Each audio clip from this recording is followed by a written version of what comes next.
రేపు గ్రహణం ఏ రాశిలో ఏర్పడుతుంది అంటే సింహరాశిలో ఏర్పడుతుంది. పూర్వ ఫల్గుణి నక్షత్రం సింహరాశిలో ఏర్పడుతుంది ఈ గ్రహణం, చంద్రగ్రహణం.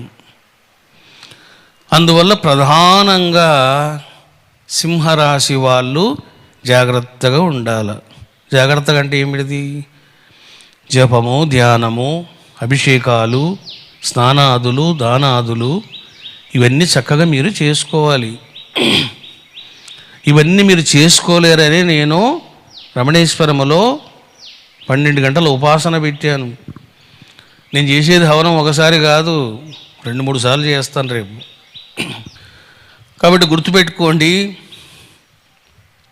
సింహరాశి, సింహరాశికి 4వ స్థానంలో ఉన్నటువంటి వృషభ రాశి, 8వ స్థానంలో ఉన్నటువంటి మకర రాశి, 12వ స్థానంలో ఉన్నటువంటి కన్యా రాశి. సింహ, వృషభ, మకర,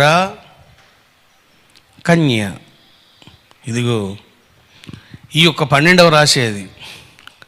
వీళ్ళకు మంచిది కాదు. అందువలన రేపు చెయ్యబోయే కార్యక్రమంలో పార్టిసిపేట్ చేసుకోండి, బద్ధకం విడిచిపెట్టి.